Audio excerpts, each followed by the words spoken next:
നമസ്കാരം. Welcome to Bigg Boss season 6 guys. സുഖല്ലേ എല്ലാവർക്കും? കുറച്ച് ലേറ്റ് ആയി പോയിട്ടോ, എന്നോട് ക്ഷമിക്കണം. എത്ര മിനിറ്റ് ലേറ്റ് ആയി? ഒരു 13 മിനിറ്റ് ലേറ്റ് ആയിട്ടുണ്ട്. പക്ഷെ എനിക്കറിയാം ഈ ലൈവ് സെഷന് വേണ്ടി കാത്തിരിക്കുന്ന ലക്ഷക്കണക്കിന് ആൾക്കാരുണ്ടെന്ന് എനിക്കറിയാം. ഞാൻ അത് നീറ്റായിട്ട് വരാന്ന് വിചാരിച്ചിട്ടാ, എന്നോടൊന്നും തോന്നരുത്. ഓക്കെ ഗൈസ്, അപ്പൊ ഞാൻ ഇന്ന് ലൈവ് വരാനുള്ള റീസൺ എന്താണെന്നുള്ളത് കുറച്ച് മുന്നേ ഞാൻ സ്റ്റോറിയിൽ ഇട്ടിട്ടുണ്ടായിരുന്നു. എത്ര പേര് കണ്ടിട്ടുണ്ടെന്ന് എനിക്കറിയില്ല. എന്റെ പേര് വീണ്ടും ബിഗ് ബോസ് സീസൺ 6മായി കൂട്ടി യോജിപ്പിച്ചിട്ട് ഇങ്ങനെ സർക്കുലേറ്റ് ആയിട്ട് നടക്കുന്നുണ്ട്. ആര്യ അമ്മായിന്ന്. ഹലോ അമ്മാവാ, സുഖല്ലേ? ഇതിന് കമന്റ് വായിക്കാൻ പോകുന്നില്ല, ശരിയാവില്ല, കഥ പറഞ്ഞ് തീർക്കാൻ പറ്റില്ല, അതുകൊണ്ടാ. അപ്പൊ അതായത് ഒരു സീസൺ 6മായി ബന്ധപ്പെട്ടിട്ടുള്ള ഒരു കാര്യം തന്നെയാണ്. ചെന്നൈ എയർപോർട്ടിൽ വെച്ചിട്ട് ഞാനും സിബിനും ജാഫർ അങ്കിളിനെയും ജാസ്മിന്റെ ഉമ്മച്ചീനെയും മീറ്റ് ചെയ്തതുമായി ബന്ധപ്പെട്ട് കുറേ അധികം വെറൈറ്റി കഥകൾ യൂട്യൂബിൽ കടന്ന് കറങ്ങുന്നുണ്ട്. അതിന്റെ കൂടെ ജാഫർ അങ്കിളിന്റെ ഒരു വോയിസ് ക്ലിപ്പ് കടന്ന് കറങ്ങുന്നുണ്ട്. അപ്പം എല്ലാത്തിനും കൂടി ഒരു ക്ലാരിറ്റി നിങ്ങൾക്ക് തരണം എന്നുള്ള ഒരു തോട്ട് കൊണ്ടിട്ടാണ്. 100% ഇത് വൈറലാകും എന്നുള്ള ഉറപ്പോടുകൂടി തന്നെയാണ് ഞാൻ ഇന്ന് ഇവിടെ ഇരിക്കുന്നത്. ഓക്കെ, ഇപ്പൊ ഓക്കെ ആയി. കാരണം ഞങ്ങൾ രണ്ടുപേരും കൂടെ ആണല്ലോ എയർപോർട്ടിൽ പോയത്. അപ്പൊ കഥ പറയുമ്പോ ഞങ്ങൾ രണ്ടുപേരും വേണം. എന്താണ്? ഞാൻ ആര്യോടും നിങ്ങളോടൊക്കെ വളരെ മര്യാദയ്ക്കാണ് ഇടപെട്ടേക്കുന്നത്. എന്നെ കുറിച്ച് ആവശ്യമില്ലാത്ത, ഞാൻ പറഞ്ഞല്ലോ, ആവശ്യമില്ലാത്ത കാര്യങ്ങളൊക്കെ ലൈവിൽ വന്നിരുന്ന് പിന്നെ ആര്യോട് എന്തെങ്കിലും എന്നെ കുറിച്ച് ആവശ്യമില്ല. ഞാൻ നിങ്ങളോട് ഒരു വെറുപ്പോ ഒരു വൈരാഗ്യമോ ഒന്നും വെച്ച് ഞാൻ പുലർത്തിയിട്ടില്ല. മര്യാദയ്ക്ക് സംസാരിച്ചിട്ടേ ഉള്ളൂ. മര്യാദയ്ക്ക് സംസാരിച്ച് നമ്മൾ മര്യാദയ്ക്ക് പിരിഞ്ഞാണ്. പിന്നെ ടെഡി ബിയർ എങ്ങനെ കൊടുത്തേന്നോ ഇതൊക്കെ ഞാൻ നിങ്ങളോട് പറയേണ്ട കാര്യമൊന്നും എനിക്കില്ല. പിന്നെ എന്താണെന്ന് എനിക്ക് പറയേണ്ട കാര്യമില്ല. എന്നെ കുറിച്ച് ആവശ്യമില്ലാത്ത ലൈവിൽ എന്തെങ്കിലും പറയുമ്പം പിന്നെ ചുമ്മാ ഞാനും കയറിയിരുന്ന അതും ഇതൊക്കെ പറയും. ഞാൻ നിങ്ങളെ ആരെ ഉപദ്രവിക്കാൻ പറ്റത്തില്ല, എന്നെ ഉപദ്രവിക്കാൻ പറ്റുമെന്ന് പറഞ്ഞേക്കണം കേട്ടോ. ആവശ്യമില്ലാതെ എന്നെ ഉപദ്രവിക്കാൻ പറ്റരുത്. ഞാൻ നിങ്ങളെ ആരും ഒരു കാര്യത്തിൽ ഷിബിനൊക്കെ എന്റെ മോളെ കുറിച്ച് പറഞ്ഞേക്കുന്ന പച്ചയ്ക്ക് പറഞ്ഞേക്കുന്ന എന്തൊക്കെയാണെന്ന് എനിക്കറിയാം. പക്ഷെ അതൊന്നും നിങ്ങളെ കണ്ടിട്ട് അതിനെക്കുറിച്ച് ഒന്നും ഞാൻ നിങ്ങളോട് ആരോടും ഒന്നും ചോദിച്ചില്ല. അത് ഞാൻ മടയനാണോ എന്ന് ധരിക്കരുത്. അപ്പൊ ഞാൻ വിചാരിച്ചിരിക്കുന്നത് എനിക്ക് ആരോട് കയറി വേണ്ടെന്ന് വിചാരിച്ചിട്ടാണ്. നിങ്ങൾ ലൈവിൽ പോവുകയോ എന്തെങ്കിലും പോവുകയോ, ഞാൻ ആര്യ ഉണ്ടായിരുന്നെന്ന് മാത്രമേ ഞാൻ അതിൽ പറഞ്ഞിട്ടുള്ളൂ. വേറെ ഒന്നും ഞാൻ പറഞ്ഞിട്ടില്ല ആര്യെ കുറിച്ചൊന്നും. ആവശ്യമില്ലാത്ത ഞാൻ പറയാത്ത കാര്യങ്ങളും അത് ഇതൊക്കെ കയറി ഇരുന്ന് പറയരുത്. ഉള്ള കാര്യം ഞാൻ പറയാം. അത്രേ ഉള്ളൂ. എക്സാക്ട്ലി. അല്ല, ഇതിപ്പം നമ്മൾ കേട്ടത് ജാഫർ അങ്കിളിന്റെ വോയിസ് ക്ലിപ്പാണ്. സിബിന്റെ ഫോണിലേക്ക് ജാഫർ അങ്കിൾ ഇപ്പൊ അയച്ചതാണ്. ജാഫർ അങ്കിൾ വല്ലാണ്ട് പാനിക് ആവുന്നു. ഇത് ഈ വീഡിയോ അങ്കിള് കണ്ടോണ്ടിരിക്കുകയാണെങ്കിൽ അങ്കിള് വിഷമിക്കേണ്ട ആവശ്യമൊന്നുമില്ല. ഇത് എല്ലാവരുടെയും വിചാരം ഞങ്ങൾ എന്തോ ജാസ്മിൻ എഗെയിൻസ്റ്റും ജാഫർ അങ്കിളിന് എഗെയിൻസ്റ്റും ഉമ്മച്ചിക്ക് എഗെയിൻസ്റ്റും സംസാരിക്കാൻ വന്നിരിക്കണമെന്നാണ് നിങ്ങളുടെ വിചാരമെങ്കിൽ നിങ്ങൾക്ക് തെറ്റി. അതിനല്ല ഞങ്ങൾ വന്നിരിക്കണത്. ഞങ്ങളുടെ പേര് അനാവശ്യമായ കുറെ പുതിയ കഥകൾ ആ പേരിൽ വരുന്നു. ഞങ്ങളുടെ ഫോട്ടോസ് വെച്ചിട്ട് പുതിയ പുതിയ കഥകൾ, അത് ഓരോരുത്തർ ഉണ്ടാക്കിക്കൊണ്ടിരിക്കുന്ന കഥകളാണ്. അതങ്ങനെ അല്ല എന്ന് പറയാൻ വേണ്ടിയിട്ടാണ് ഞങ്ങൾ ഈ ലൈവിൽ വന്നിരിക്കുന്നത്. ഞങ്ങൾ ശരിക്കും പറഞ്ഞ എയർപോർട്ടിൽ കണ്ടത് ഭയങ്കര കൺസേൺഡ് ആയിട്ടുള്ള പാരന്റ്സിനെയാണ് ഞങ്ങൾ കണ്ടത്. ഞങ്ങൾ അത് ഡിസ്കസ് ചെയ്യാൻ ചെയ്തു. അതായത് മകളെ ഭയങ്കരമായിട്ട് പുറത്ത് ആൾക്കാര് സോഷ്യൽ മീഡിയയിലാണെങ്കിലും ഒക്കെ ഭയങ്കരമായിട്ട് സൈബർ ബുള്ളി ചെയ്യുന്നു. അതിനെ ഫൈറ്റ് ചെയ്ത് നിൽക്കുന്ന പാരന്റ്സിനെയാണ് ഞങ്ങൾ കണ്ടത്. ഞങ്ങൾ അത് അവരോട് സംസാരിക്കുകയും ചെയ്തു. അങ്ങനെ തന്നെ അത് അക്സെപ്റ്റ് ചെയ്യുകയും ചെയ്തു. അത് അക്സെപ്റ്റ് ചെയ്തു. എക്സാക്ട്ലി. ഞാൻ ജാഫർ അങ്കിളോട് പറഞ്ഞത്, അങ്കിൾ എന്തുണ്ടെങ്കിലും ഇപ്പൊ ഇത്രയും പ്രശ്നങ്ങളൊക്കെ നടന്നു, ബട്ട് വെളി വരുമ്പോ എന്താണ് ജാസ്മിൻ എന്തെങ്കിലും സൈബർ ബുള്ളിങ് ഫേസ് ചെയ്യേണ്ടി വന്നാലും നമ്മൾ ജാസ്മിന്റെ കൂടെ നിൽക്കും തന്നെയാണ് പറഞ്ഞത്. എക്സാക്ട്ലി. നമ്മള് പിന്നെ ഒരു കാര്യം ക്ലിയർ ചെയ്ത് പറഞ്ഞു. ഞാൻ എല്ലാ ഇന്റർവ്യൂവിലും വന്നിരുന്ന് ജാസ്മിനെ കുറിച്ച് എതിരായിട്ട് സംസാരിക്കുന്നു, ജാസ്മിനെ കുറിച്ച് മോശമായിട്ട് പറഞ്ഞിട്ട് ജാസ്മിന്റെ വീട്ടുകാരോടൊന്ന് ഫോട്ടോ എടുക്കുന്നുള്ളൊരു ഭയങ്കരമായിട്ടുള്ളൊരു കാര്യം ഞാൻ കേൾക്കുന്നുണ്ട്. അതുകൊണ്ട് എന്റെ ഒരു മറുപടി ഞാൻ പറയുവാണ്. ഞാൻ കൊടുക്കുന്ന ഇന്റർവ്യൂസ് ഒക്കെ എന്നെ ഇങ്ങോട്ട് വിളിച്ചെടുക്കുന്ന ഇന്റർവ്യൂസ് ആണ്. ഞാൻ ബിഗ് ബോസിന്റെ ഒരു എക്സ് കണ്ടസ്റ്റന്റ് ആയതുകൊണ്ട്. 2, എന്നോട് ജാസ്മിനെ കുറിച്ച് ചോദിക്കാതെ ഞാൻ ഒരിക്കലും ജാസ്മിനെ കുറിച്ച് ഒന്നും പറയാറില്ല. എന്നോട് അവർ ജാസ്മിനെ കുറിച്ച് എന്ത് ചോദ്യമാണോ ചോദിക്കുന്നത് അതിനുള്ള മറുപടിയാണ് ഞാൻ കൊടുക്കുന്നത്. അവിടെയും ജാസ്മിന്റെ പേഴ്സണൽ ലൈഫിൽ ഞാൻ തൊട്ടിട്ട് പോലുമില്ല. ഞാൻ ജാസ്മിൻ ഹൗസിനുള്ളിൽ ചെയ്യുന്ന ജാസ്മിന്റെ ഗെയിമിനെ മാത്രമാണ് ഞാൻ വിമർശിക്കുന്നുണ്ടെങ്കിൽ വിമർശിക്കുന്നത്. അല്ല ജാസ്മിന്റെ പേഴ്സണൽ ലൈഫിനൊന്നും ഞാൻ പറയുന്നില്ല. ഇപ്പൊ എന്റെയും മുന്നക്കയുടെയും ചാറ്റൊക്കെ പുറത്തു വന്നല്ലോ. മുന്നേ എന്നോട് എന്തൊക്കെ പറഞ്ഞിട്ടുണ്ടെന്നറിയോ? 3 വർഷം മുന്നേ ഉള്ള കാര്യങ്ങളൊക്കെ മുന്നേ എന്നോട് പറഞ്ഞിട്ടുണ്ട്. പക്ഷെ എല്ലാം ഒന്നും മുന്നേ പുറത്തു വിട്ടില്ല. അതെന്താന്ന് എനിക്കറിയില്ല. അപ്പം മുന്നേ ആ ചാറ്റ് ആ വിഷയങ്ങളൊന്നും ഞാൻ പുറത്ത് പറയില്ല എന്ന് ഞാൻ മുന്നോട് പറഞ്ഞില്ല. ഇതൊന്നും എന്റെ കാര്യമല്ല, ഗെയിമിലുള്ള കാര്യങ്ങളാണ് ഞാൻ പറയാം. അല്ലാതെ നോറയും എന്താ പറയാ ജാസ്മിനും പ്ലാൻ ചെയ്ത് കയറിയിട്ടുണ്ടോ ഇല്ലയോ എന്ന് മാത്രമേ എനിക്ക് അറിയേണ്ടതുണ്ടായിരുന്നുള്ളൂ. അല്ലാതെ വേറെ ഒരു കാര്യങ്ങളും ഞാൻ പറയില്ല. സോ അതുകൊണ്ട് ഞാൻ ജാസ്മിനെ ടാർഗറ്റ് ചെയ്യുന്നുള്ള വന്നത് നിങ്ങൾ മാറ്റണം ദയവ് ചെയ്ത്. ബിക്കോസ് എന്നോട് ചോദിക്കുന്ന ചോദ്യങ്ങൾക്കാണ് ഞാൻ ഉത്തരം തരുന്നത്. അല്ലാതെ ഞാൻ ഒരിടത്തും പോയിരുന്ന് രാവിലെ തൊട്ട് വൈകുന്നേരം വരെ ജാസ്മിനെ കുറ്റം പറയാറില്ല. Okay, you may continue. Okay, അപ്പൊ ആദ്യം തന്നെ ഞങ്ങൾ എന്തിന് ചെന്നൈ പോയി എന്നുള്ളതിന് ആദ്യം ഒരു ക്ലാരിറ്റി കിട്ടണം. അതിനും കുറെ കഥയുണ്ടായിരുന്നു. ബിഗ് ബോസ് കാണാൻ പോയതാണ്, സിബിൻ ഒരു ദിവസത്തേക്ക് വേണ്ടി കയറാൻ പോയതാണ്, അപ്പൊ ആര്യ അവിടെ എന്തിനു പോയി, ഇങ്ങനെ കുറെ വീഡിയോസ് വന്നിട്ടുണ്ടായിരുന്നു. ഞങ്ങള് ചെന്നൈയിൽ പോയതും ബിഗ് ബോസും തമ്മിൽ യാതൊരു ബന്ധമില്ല. ഞങ്ങൾക്കൊരു കമ്പനി ഉണ്ട് ഇവിടെ, ഒരു ബിസിനസ് ഉണ്ട്. ഇതിന്റെ വഴി അതും പ്രൊമോഷൻ നടക്കട്ടെ. കാഞ്ചീപുരം സാരിയുടെ ബ്രാൻഡാണ്. കാഞ്ചീപുരം സാരികൾ ഞങ്ങളുടെ ബ്രാൻഡിന് വേണ്ടി സ്റ്റോക്ക് എടുക്കാൻ വേണ്ടിയിട്ടാണ് ഞങ്ങൾ ചെന്നൈക്ക് പോയത്.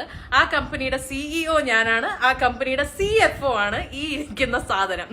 ഓക്കെ, അപ്പൊ ഞങ്ങള് ഞങ്ങളുടെ കമ്പനിക്ക് വേണ്ടി പുതിയ സ്റ്റോക്ക് എടുക്കാൻ വേണ്ടിയിട്ടാണ് ചെന്നൈക്ക് പോയത്. ഞങ്ങൾ രാവിലത്തെ ഫ്ലൈറ്റിന് പോയി, കാഞ്ചീപുരത്ത് പോയി സ്റ്റോക്ക് എടുത്തു. തിരിച്ച് റിട്ടേൺ ഫ്ലൈറ്റിന് വേണ്ടിയിട്ട് ഞങ്ങൾ എയർപോർട്ടിൽ വന്ന് വെയിറ്റ് ചെയ്തിരിക്കുമ്പോഴാണ് ആക്സിഡന്റലി ഞങ്ങൾ ജാഫർ അങ്കിളിനെ കാണുന്നത്. ഞാനാണ് കാണുന്നത്, ഇവനല്ല കണ്ടത്, ഞാനാണ് കാണുന്നത്. ബിക്കോസ് ഞങ്ങൾക്ക് കുറച്ച് ടൈം ഉണ്ടായിരുന്നു. ഞങ്ങൾ ഫ്ലൈറ്റിന് കുറെ മുന്നേ ഞങ്ങൾ എയർപോർട്ടിലെത്തി. അപ്പൊ ഞങ്ങള് യൂട്യൂബില് വീഡിയോസ് കണ്ടുകൊണ്ടിരിക്കുകയായിരുന്നു. ആ സമയത്ത് പ്രൊമോ വന്നു. ജാഫർ അങ്കിളും ഉമ്മച്ചിയും വീട്ടിലേക്ക് കയറുന്നതിന്റെ പ്രൊമോ അപ്പൊ യൂട്യൂബിൽ വന്നു. അത് ഞങ്ങൾ കണ്ട് അടുത്ത യൂട്യൂബേഴ്സിന്റെ ഒക്കെ ഓരോരുത്തരുടെ വീഡിയോസ് ഇങ്ങനെ കണ്ടോണ്ടിരിക്കുമ്പോഴാണ് പെട്ടെന്ന് അതേ ഷർട്ട് ഇട്ട ഒരാള് സൈഡിൽ കൂടെ പോകുന്നു. അപ്പൊ ഞാൻ പെട്ടെന്ന് നോക്കി, ദൂരെ അപ്പുറത്തെ ഗേറ്റിലാണ് അങ്കിള് നിന്നിരുന്നത്. ആൻഡ് അപ്പൊ തന്നെ ഞാൻ ഇവനെ വിളിച്ച് കാണിച്ചിട്ട് പറഞ്ഞു, അത് ജാസ്മിന്റെ ഫാദർ അല്ലേ എന്ന് ചോദിച്ചു. അപ്പൊ ഇവൻ പറഞ്ഞു, ആ ശരിയാണ്, ജാസ്മിന്റെ അച്ഛനാണെന്ന് ചോദിച്ചു. എന്നിട്ട് അവൻ എന്നോട് ചോദിച്ചു, ഞാൻ പോയി മിണ്ടട്ടെ, അങ്കിള് ചീത്ത വിളിക്കുവോ, എന്താവും, പോയി സംസാരിക്കട്ടെ എന്ന് ചോദിച്ചു. ഞാനാണ് പറഞ്ഞത്, ധൈര്യമായിട്ട് പോയി സംസാരിച്ചു, ഒരു കുഴപ്പമില്ല. അങ്ങനെ ഒരു ഇത് വെക്കേണ്ട ആവശ്യമുണ്ടെന്ന് എനിക്ക് തോന്നുന്നില്ല. അവർ ഒന്നിച്ചൊരു ഗെയിമിൽ പങ്കെടുത്തു, ഗെയിമിനുള്ളിൽ ആരൊക്കെ എന്തൊക്കെ പറയുന്നു, എന്തൊക്കെ ചെയ്യുന്നു. അപ്പൊ അവരുടെ പാരന്റ്സിനെ അല്ലെങ്കിൽ അവരുടെ വീട്ടുകാരെയൊക്കെ കാണുമ്പോൾ നമ്മൾ മുഖം തിരിച്ചു നടക്കേണ്ട ആവശ്യമുണ്ടെന്ന് എനിക്ക് തോന്നുന്നില്ല. ഈ അഗ്രീഡ് ടു ഇറ്റ്. അവനും ആ തോട്ട് തന്നെയായിരുന്നു. അതുകൊണ്ട് ഞാൻ അവിടെ വെയിറ്റ് ചെയ്തു. സിബിനാണ് പോയി ഞാൻ നേരെ പോയപ്പം അങ്കിൾ അവിടെ സ്മോക്കിംഗ് റൂമിൽ സിഗരറ്റ് വലിക്കാൻ നിൽക്കുമായിരുന്നു. അപ്പൊ ഞാൻ തുറന്നിട്ട് ആദ്യം അങ്ങളോട് പറയുന്നത്, നെഞ്ചുവേനുള്ള ആളാണ്, ഇങ്ങനെ സിഗരറ്റൊക്കെ വലിക്കാവോന്ന് ചോദിച്ചു. അപ്പൊ പുള്ളി മോനെ ടെൻഷൻ കൊണ്ടാണെന്ന് പറഞ്ഞു. എന്നിട്ട് എന്നെ മനസ്സിലായോ സിബിനാണ്, എനിക്കറിയാം മോനെ എന്നൊക്കെ പറഞ്ഞു. എന്നിട്ട് ഞാൻ പറഞ്ഞു, അങ്കിൾ എന്താ ഗെയിം ഇതിനുള്ളിൽ ഞാൻ പറഞ്ഞ കാര്യങ്ങളൊന്നും അങ്കിൾക്ക് വിഷമമൊന്നും ഉണ്ടാക്കിയിട്ടില്ലെന്ന് പറയുമ്പോൾ അങ്കിൾ എന്നോട് ആദ്യം പറഞ്ഞ കമന്റ്, മോനെ ഇത് ഞാനൊരു ഗെയിം സ്പിരിറ്റിൽ എടുക്കുന്നു, ഗെയിമാണ്, അതൊന്നും എനിക്കൊരു പ്രശ്നമുള്ള കാര്യമില്ല, അതൊക്കെ ഞങ്ങൾ അങ്ങ് വിടും, ഞാനായാലും എന്റെ വൈഫാണെങ്കിലും എന്റെ മോളാണെങ്കിലും അതൊക്കെ വിടും, അതൊന്നും ഒരു വിഷയമല്ല. ഞാൻ പറഞ്ഞു, അങ്ങനെ എന്തെങ്കിലും പുറത്ത് വന്നിട്ടാണെങ്കിലും ഞങ്ങൾ സംസാരിക്കുന്നൊക്കെ ഗെയിമിന്, അതൊക്കെ എനിക്കറിയാം, എന്റെ മോളുടെ ഗെയിം നീ വിമർശിക്കണം, എന്റെ മോള് ചെയ്യുന്ന എല്ലാം ശരിയാണെന്ന് പറയരുത്, വിമർശനങ്ങൾ ഉണ്ടാവണം എന്ന് ജാഫർ അങ്കിളാണ് പറയുന്നത്. ജാഫർ അങ്കിള് എല്ലായിടത്തും പറഞ്ഞിട്ടുണ്ട്, എന്റെ അടുത്ത് മാത്രമല്ല, അങ്കിള് കൊടുത്ത ഇന്റർവ്യൂവിലും അങ്കിൾ ആ സ്റ്റാൻഡിൽ തന്നെയാണ്. തെറ്റ് കണ്ടാൽ വിമർശിക്കണം, എപ്പിസോഡിലും അങ്ങനെ തെറ്റ് ചെയ്ത് കഴിഞ്ഞാൽ വിമർശിക്കണം എന്നുള്ള അത് തന്നെയാണ് എന്നോടും പറഞ്ഞത്, നീ വിമർശിക്കണം. പിന്നെ എന്നോട് എടുത്ത് പറഞ്ഞ, നീ പറഞ്ഞ ഒരു കാര്യം ഞാൻ അക്സെപ്റ്റ് ചെയ്യുന്നു, അത് അവൾ ആ വീട്ടിനുള്ളിൽ കാണിച്ചത് അവളുടെ ഗെയിമാണ്, അത് നീ കൃത്യമായിട്ട് പറഞ്ഞു, ഗെയിമാണ് അവള് കാണിച്ചതെന്ന്. ഒരു പ്രത്യേക വിഷയത്തെ കുറിച്ച്, ആ പേര് ഞാൻ എടുക്കുന്നില്ല, ആണോ. അപ്പൊ ഗബ്രിയുടെ കാര്യമാണ്, ആ ലവ് ട്രാക്ക്, അത് അവളുടെ ഗെയിമിന്റെ ഭാഗമാണ് എന്ന് അങ്കിൾ എന്നോട് പറഞ്ഞു. അത് നീ കൃത്യമായിട്ട് മനസ്സിലാക്കി. അതിനുശേഷം അങ്കിള് പിന്നെ എന്നോട് പറഞ്ഞത്, ഞാൻ ആക്ച്വലി സായി അകത്ത് കയറുന്നുണ്ട് എന്ന് ഞാൻ അറിഞ്ഞിട്ട് ഞാനാണ് സായിയെ വിളിച്ച് പറഞ്ഞത്, അകത്ത് പോയിട്ട് നീ ജാസ്മിനോട് ഞങ്ങളുടെ എതിർപ്പ് അറിയിക്കണമെന്ന്. അതിന്റെ പേരിലാണ് സായി ആക്ച്വലി ആ വീടിനുള്ളിൽ ജാസ്മിൻ ഇരുത്തി പറഞ്ഞിട്ടുണ്ടായിരുന്നു. പറഞ്ഞപ്പോ തന്നെ ബിഗ് ബോസ് ഇടപെട്ട്, പുറത്തെ കാര്യങ്ങൾ ചർച്ച ചെയ്യാൻ പാടില്ലെന്ന് പറയും, സായിയെ പണിഷ് ചെയ്യുകയും ചെയ്തു. എന്നിട്ട് ജാസ്മിൻ ജയിലിലേക്കാണോ നോമിനേഷനിലേക്കാണോ എന്നറിയില്ല, സായിനെ നോമിനേറ്റ് ചെയ്തപ്പോ ഈ റീസൺ പറഞ്ഞു, വെളിയിലെ കാര്യങ്ങൾ എന്റെ അടുത്ത്. അപ്പൊ അങ്കിള് പറഞ്ഞു, ആ സമയത്തെങ്ങാനും എന്റെ മോളെ എന്റെ കൈ കിട്ടിയിരുന്നെങ്കിൽ കാണായിരുന്നു എന്ന് അങ്കിള് വളരെ ജോവിയലായിട്ട് പറഞ്ഞു. അപ്പൊ ഈ പറഞ്ഞ കമ്മ്യൂണിക്കേഷൻസ് അങ്കിളുമായിട്ട് ഞാൻ ഉണ്ടായി. അതിനുശേഷം വീണ്ടും ഞങ്ങൾ ഡീറ്റെയിൽ ആയിട്ട് ചർച്ച ചെയ്തു.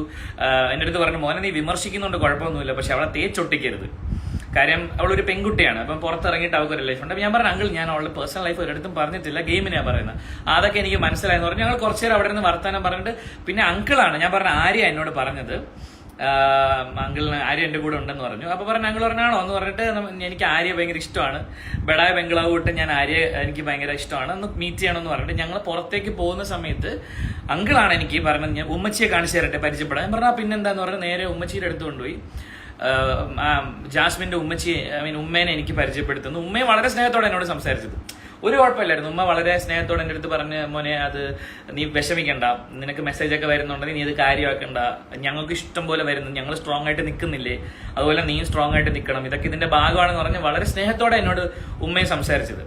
അതിനുശേഷം ഞാൻ ഉമ്മ ജാഫർ അങ്കിൾ ഞങ്ങൾ മൂന്നുപേരും കൂടെ ചേർന്ന് നേരെ ആര്യയുടെ അടുത്തേക്ക്. ഞാൻ വേറെ സ്ഥലത്താണ് ഇരുന്നിരുന്നത്, അവര് സംസാരിക്കട്ടെ എന്ന് വെച്ചിട്ട് ഞാൻ പോയിട്ടില്ല. ഞാൻ നോക്കുമ്പം ഇവര് മൂന്നുപേരും കൂടി എന്റെ അടുത്തേക്ക് വരികയാണ്. ഇവൻ എന്നെ വിളിച്ചു, അങ്കിളിന് നിന്നെ പരിചയപ്പെടണം എന്ന് പറഞ്ഞു. അങ്ങനെ ഞാൻ എണീറ്റവരുടെ അടുത്തേക്ക് പോയി. ആദ്യം തന്നെ ഞാൻ അങ്കിൾ സുഖം അല്ലേ എന്ന് പറഞ്ഞ അങ്കിളിനും ഷെയ്ക്കാൻഡ് കൊടുത്തു, ഉമ്മച്ചിക്കും ഷെയ്ക്കാൻഡ് കൊടുത്തു. എന്തൊക്കെയുണ്ട് വിശേഷം എന്ന് ഞാൻ ചോദിച്ചു. അപ്പൊ അങ്കിള് പറയുന്നുണ്ട് എന്താ മോളെ എന്ത് പറയാനാണ്, കാണുന്നില്ലേ, ഇതൊക്കെ തന്നെയാണ് വിശേഷം. അപ്പൊ ഞാൻ പറഞ്ഞു അങ്കിൾ ഇതൊക്കെ ഈ ഗെയിമിന്റെ ഭാഗമാണ്, ഇതൊന്നും നിങ്ങൾ മനസ്സിലോട്ട് എടുക്കേണ്ട ആവശ്യമില്ല, ഞാനൊക്കെ ഇതൊക്കെ കഴിഞ്ഞു വന്നിട്ടുള്ള ആൾക്കാരാണ്, ഇതൊക്കെ സീസണലാണ്, കുറച്ച് ദിവസം നമുക്ക് ബുദ്ധിമുട്ടുണ്ടാവും പക്ഷെ പിന്നെ നമുക്ക് ശീലമാവും, ഇങ്ങനെ തന്നെ ഞാൻ പറഞ്ഞേ. അങ്ങനെ ഞങ്ങൾ വളരെ ജോവിയലായിട്ട് സംസാരിച്ചുകൊണ്ടിരിക്കുകയായിരുന്നു ഞങ്ങൾ അങ്ങോട്ടും ഇങ്ങോട്ടും. അപ്പൊ അങ്കിള് തന്നെയാണ് ഈ സൈബർ ബുള്ളിങ്ങിന്റെ കാര്യം അപ്പം എടുത്തിട്ടത് അങ്കിളാണ്. അങ്കിൾ ഇങ്ങനെ പറയുന്നുണ്ടായിരുന്നു ഈ സൈബർ അറ്റാക്ക് ആണ് എന്റെ മോളെ എന്തൊക്കെ പറയുന്നവര് ഈ സോഷ്യൽ മീഡിയയിൽ വഴിയൊക്കെ. അപ്പൊ സിബിൻ പറഞ്ഞു ഇത് സീസൺ 2 ഏറ്റവും കൂടുതൽ അനുഭവിച്ച ആളാണ് അങ്കിൾ ദേ നിൽക്കുന്നത്, അതൊക്കെ കഴിഞ്ഞ് അവള് നിൽക്കുന്ന കണ്ടില്ലേ, അതുപോലെ തന്നെ സ്ട്രോങ് ആണ് ജാസ്മിനും അവളത് സുഖമായിട്ട് തരണം ചെയ്തു വരും. ഇങ്ങനത്തെ ഒരു കോൺവെർസേഷൻ ആയിരുന്നു ഞങ്ങൾ 4 പേരും കൂടി അവിടെ ചെയ്തുകൊണ്ടിരുന്നത്. ഈ കോൺവെർസേഷൻ അതായത് ഈ സൈബർ അറ്റാക്ക്, അപ്പൊ അങ്കിൾ ഇങ്ങോട്ട് പറഞ്ഞു. അപ്പൊ നമ്മൾ ഈ അതായത് ചില കമന്റ്സ് ഇത് ഞങ്ങൾ വെറുതെ പറയുന്നൊന്നുമല്ല, നിങ്ങൾ ഇപ്പോഴും പോയി നോക്കിയാൽ അറിയാം. ഞങ്ങൾ അത് ജാസ്മിൻ ആർമി എന്ന് പറയുന്നില്ല, ബിക്കോസ് നമുക്കറിയില്ല അത് ജാസ്മിൻ ആർമിയാണ് ആരാന്നൊന്നും. ജാസ്മിൻ ഒഫീഷ്യൽ ഗ്രൂപ്പിൽ വന്ന വീഡിയോ ഞാൻ സമ്മതിച്ചു, ഇത് അവളുടെ ഒഫീഷ്യൽ ഗ്രൂപ്പ് ആണെന്നുള്ളത് ഞാൻ ഇവരോട് ചോദിക്കും, അങ്കിള് ഉറപ്പ് തന്നിരുന്നു. യെസ്, ഒരു വീഡിയോ ഒരു വോയിസ് നോട്ട് ഉണ്ടായിരുന്നു സിബിനെ പണിയാം എന്ന് പറഞ്ഞിട്ട്. അത് സിബിൻ അന്ന് സോഷ്യൽ മീഡിയയിൽ ഷെയർ ചെയ്ത സാധനം നമ്മൾ അങ്കിളിനെ അവിടെ വെച്ച് കേൾപ്പിക്കുന്നു. അപ്പൊ അങ്കിള് പറയുകയും ചെയ്തു ഈ ജാസ്മിൻ വാരിയേഴ്സ് എന്ന് പറയുന്നത് നമുക്ക് അറിവുള്ള ഗ്രൂപ്പാണ്, നമ്മൾ അതില് ഭാഗമായിട്ടുള്ള 2 ഗ്രൂപ്പേ ഉള്ളൂ എന്ന് പറഞ്ഞു. അങ്കിള് ഇങ്ങോട്ട് പറഞ്ഞതാണ്. അത് അങ്കിൾ എടുത്തു പറഞ്ഞു അതൊരു പെയ്ഡ് PR അല്ല എന്നുള്ളത് അങ്കിൾ എടുത്തു പറഞ്ഞു. ജാസ്മിനോടുള്ള ഇഷ്ടം കൊണ്ടിട്ട് ജാസ്മിന്റെ ഫാൻസ് തുടങ്ങിയിട്ടുള്ള 2 ഗ്രൂപ്പാണ്.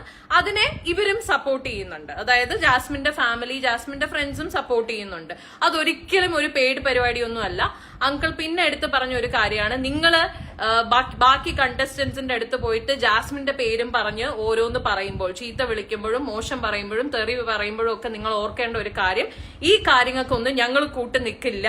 ഇതിന്റെ പേരും പറഞ്ഞ് നിങ്ങൾ ഓരോന്ന് കാണിച്ചു കൂട്ടുന്നതിന് 10 പൈസ എന്റെ കയ്യിൽ നിന്നോ ജാസ്മിന്റെ കയ്യിൽ നിന്നോ നിങ്ങൾക്ക് കിട്ടാൻ പോകുന്നില്ല, ഒരു നാരങ്ങാ വെള്ളം പോലും കിട്ടാൻ പോകുന്നില്ല എന്ന് അങ്കിള് പറഞ്ഞത് എനിക്ക് നല്ല ഓർമ്മയുണ്ട്. ഇങ്ങനത്തെ കോൺവെർസേഷൻസ് ആണ് നമ്മൾ തമ്മിൽ നടന്നുകൊണ്ടിരുന്നത്. ഈ കോൺവെർസേഷൻ നടന്നുകൊണ്ടിരിക്കുമ്പോ സിബിന്റെ ഒരു കോള് വരുന്നു. സിബിന്റെ ഒരു കോള് വരുന്നു. അതൊരു ഒരു ത്രെഡ് കോളാണ്, ഒരു ഭീഷണി കോളാണ്. എന്റെ വീട്ടിൽ വിളിച്ച കോളാണ്, എന്റെ വീട്ടിൽ വിളിച്ച് പറഞ്ഞാണ്. സിബിന്റെ മമ്മിക്ക് ഒരു കോള് പോയിട്ടുണ്ടായിരുന്നു. എന്നെ വിളിച്ചിട്ട് ഇങ്ങനെ ഒരു ആള് വിളിച്ചിട്ട് ഇങ്ങനെ പറഞ്ഞു, നീ എന്തിനാണ് എല്ലാ ചാനലിലും പോയിരുന്ന് ഇങ്ങനെ ആവശ്യമില്ലാതെ ചാനലിനെ കുറിച്ച് സംസാരിക്കുന്നത്, പ്രോഗ്രാമിനെ കുറിച്ച്. അപ്പൊ ഞാൻ പറഞ്ഞു അമ്മ അതൊന്നും പേടിക്കണ്ട, കുഴപ്പമൊന്നുമില്ല, ഒന്നും സംഭവിക്കില്ല എന്ന് പറഞ്ഞപ്പോൾ അവർ പറഞ്ഞു ഇല്ല അവര് നിന്നെ എന്തെങ്കിലും ചെയ്യും, അവരങ്ങനെയൊക്കെയാണ് പറയുന്നത്. അപ്പം ഞാൻ പറഞ്ഞു അമ്മയെ നമ്പർ എടുത്താ, അപ്പൊ നമ്പർ കിട്ടിയത് ആരാണ് നമ്മൾ കണ്ടുപിടിക്കാം.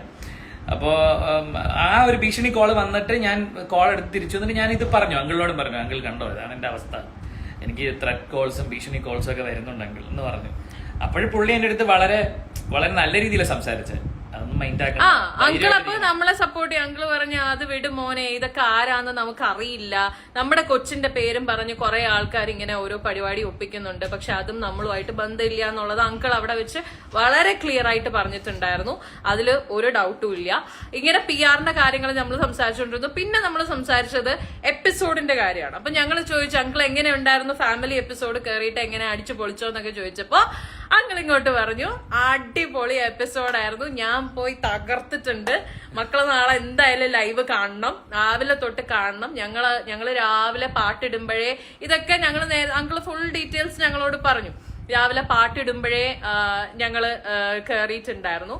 അപ്പൊ അതിന്റെ ഇടയിലാണ് ഈ ഒരു ടെഡി ബെയറിന്റെ കാര്യം അങ്കിള് ഞങ്ങളോട് ഇങ്ങോട്ടാണ് പറയുന്നത്. അപ്പൊ അങ്കിള് പറഞ്ഞു അതിന് തൊട്ട് മുമ്പാണ് ആക്ച്വലി ഗബ്രീന്റെ ഒരു കേസ് അങ്കിള് മെൻഷൻ ചെയ്തു. അപ്പൊ അവിടെയൊക്കെ ഞങ്ങൾക്ക് ഫീൽ ചെയ്തത് ഒരു പാരന്റ്സിന്റെ നാച്ചുറൽ കൺസേൺ ആണ്. അതിപ്പോ ഏതൊരു പാരന്റ് ആണെങ്കിലും അങ്ങനെ റിയാക്ട് ചെയ്യത്തുള്ളൂ.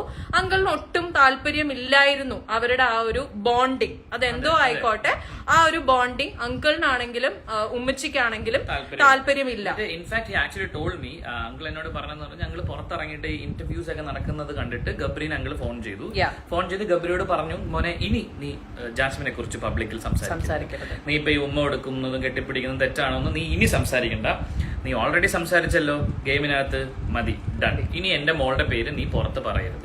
ന്യായമായിട്ടുള്ള ഒരു ആവശ്യം. ഗബ്രി തിരിച്ചു പറഞ്ഞു അതെ ഞാൻ ഇനി ഒരിക്കലും അങ്ങനെ ചെയ്യില്ല എന്ന് പറഞ്ഞു. ആ മാറ്റർ അവിടെ തീർന്നു. ഈ കാര്യം അങ്കിൾ ഞങ്ങൾ ഡിസ്കസ് ചെയ്തു. അബൌട്ട് ദ ബൊമ്മ അങ്കിള് പറഞ്ഞു ഈ ബൊമ്മ ആക്ച്വലി നേരത്തെ അവിടെ കൊടുത്ത പേര് നമ്മൾ പറയില്ല കേട്ടോ, അയാള് ഗെയിമുമായിട്ട് യാതൊരു ബന്ധമില്ല, പേര് പറയുന്നില്ല. അദ്ദേഹം കൊടുത്തയച്ച ബൊമ്മ നേരത്തെ നമ്മൾ അവിടെ കൊടുത്തു, ഇവരകത്തേക്ക് വിട്ടില്ല, ഇവരകത്തേക്ക് കൊടുത്തില്ല. അതെന്തുകൊണ്ട് കൊടുക്കാത്തതെന്ന് അങ്കിൾക്ക് അറിയില്ലായിരുന്നു. അപ്പൊ അങ്കിൾ അവിടെ ചെന്നതിന് ശേഷം ഇതിന്റെ ക്രിയേറ്റീവ് ഡയറക്ടറിനെ കണ്ടു സംസാരിച്ചു. അയാളോട് പറഞ്ഞു എന്തുകൊണ്ട് ബൊമ്മ നിങ്ങൾ കൊടുത്തില്ല എന്ന് പറഞ്ഞപ്പോ അവരത് കൊടുക്കാൻ പറ്റില്ല എന്ന് പറഞ്ഞു. അപ്പം ഇതിന്റെ ഒരു കോർഡിനേറ്റർ ഉണ്ട്, അതായത് ഒരു ആർട്ടിസ്റ്റ് കോർഡിനേറ്റർ, പേരും പറയുന്നില്ല. ആർട്ടിസ്റ്റ് കോർഡിനേറ്ററിനുമായി ഇവർ അങ്കിള് ദേഷ്യപ്പെട്ടു എന്നാ പറഞ്ഞു ഞങ്ങളോട് ദേഷ്യപ്പെട്ടു. അങ്ങനെ ഞാൻ ആ ബൊമ്മ ഇല്ലാതെ അകത്ത് കേറില്ല, ഇല്ലെങ്കിൽ ഇപ്പൊ ഞാൻ എന്റെ മോളെ വിളിച്ചോണ്ട് ഞാൻ പുറത്തിറങ്ങി പോകും എന്നൊക്കെ പറഞ്ഞ അങ്കിള് പ്രശ്നമാണ്. റിട്ടേൺ ടിക്കറ്റ് എടുത്തോളാം പറഞ്ഞു. ആ ബൊമ്മ ഉള്ളിൽ കൊണ്ടുപോകാൻ സമ്മതിച്ചില്ല എന്നുണ്ടെങ്കിൽ അടുത്ത ഫ്ലൈറ്റ് പിടിച്ച് ഞങ്ങൾ തിരിച്ചു പോകും, ജാസ്മിന്റെ ഫാമിലി കേറുന്നില്ല, നിങ്ങൾ വേണമെങ്കിൽ അടുത്തത് ജാസ്മിനെ ഇറക്കി വിട്ടോ എന്ന് അങ്കിള് അവിടെ പറഞ്ഞു എന്ന് അങ്കിള് ഞങ്ങളോട് പറഞ്ഞു. അതിന്റെ പേരാണ് ബൊമ്മയുമായിട്ട് അകത്ത് കയറാൻ പറ്റിയത്. ബാക്കി പിന്നെ അതിനകത്ത് ചെയ്തിരിക്കുന്നതും ഒക്കെ അങ്കിളിന്റെ സ്റ്റാൻഡാണ്, ലൈക്ക് അങ്കിള് ചെയ്യണം എന്ന് തീരുമാനിച്ച് ചെയ്തിരിക്കുന്ന കാര്യങ്ങളാണ് എന്ന് അങ്കിള് ഞങ്ങളോട് പറഞ്ഞു. ഇങ്ങനെ ചെയ്യണം, ഫോട്ടോ എടുത്ത് മാറ്റിയതും മാല ഊരിച്ചതും ഒക്കെ അങ്കിളിന്റെ ഡിസിഷനിൽ ചെയ്ത കാര്യങ്ങളാണ്. അത് കാരണം ഞാൻ ഇത് എടുത്ത് പറയാൻ കാരണം കുറെ പേര് അതിനെ ചുറ്റിപ്പറ്റി കുറെ വീഡിയോസ് ഇട്ടിട്ടുണ്ട്, അതുകൊണ്ടാണ് പറഞ്ഞത്. പുള്ളിയുടെ ഡിസിഷൻ ആയിരുന്നു, തീരുമാനിച്ചത് എനിക്ക് ആ ഫോട്ടോ ഒക്കെ എടുത്ത് മാറ്റണം എന്നുണ്ടായിരുന്നു, ഞാൻ അതൊക്കെ എടുത്ത് മാറ്റി അങ്കിള് പറഞ്ഞു. പിന്നെ പിന്നെ ഞങ്ങൾ കുറെ നേരം ഞങ്ങൾ ഇത് സംസാരിച്ചു. അപ്പൊ ഇങ്ങനെയുള്ള കുറെ കാര്യങ്ങളാണ്, ഇതൊക്കെ സംസാരിച്ചുകൊണ്ടിരിക്കുന്നു. പിന്നെ ഐ റിമെമ്പർ അങ്കിൾ വേണ്ട, അല്ലെങ്കിൽ ആ പുള്ളിന്റെ കാര്യം ഇതിലകത്ത് പറയുന്നില്ല, because the name that we didn't mention. പുള്ളിയുടെ കാര്യം പറയണ്ട, പുള്ളിയെ ഡ്രോപ്പ് ചെയ്തു എന്നുള്ള കാര്യമല്ലേ. പുള്ളി ഡ്രോപ്പ് ചെയ്തില്ല എന്നാണ് എന്നോട് പറഞ്ഞത്, അതുകൊണ്ടാണ് ഞാൻ പിന്നെ അത് പറയണോ ഡ്രോപ്പ് ചെയ്തില്ല. അതെ, അതായത് എന്റെ അടുത്ത് ഡ്രോപ്പ് ചെയ്തെന്നാ പറഞ്ഞത്. ആണോ? എന്റെ അടുത്ത് പറഞ്ഞത് എയർപോർട്ടിൽ ഡ്രോപ്പ് ചെയ്തത് ഇയാളും ദിയാസനയും കൂടെയാണ് എന്നെ എയർപോർട്ടിൽ കൊണ്ട് വിട്ടത്, അവനും ഞങ്ങളും തമ്മിൽ യാതൊരു പ്രശ്നമില്ല. ഇതാണ് അങ്കിള് ആദ്യം എന്നോട് പറഞ്ഞത്. പിന്നെ അങ്കിള് പോക്കറ്റിൽ നിന്ന്, പക്ഷെ അത് എനിക്ക് തോന്നി ഇനിയിപ്പോ സീ ഓഫ് ചെയ്യാൻ എയർപോർട്ടിൽ വന്നതാണോ എന്നുള്ളത് അറിയില്ല കേട്ടോ.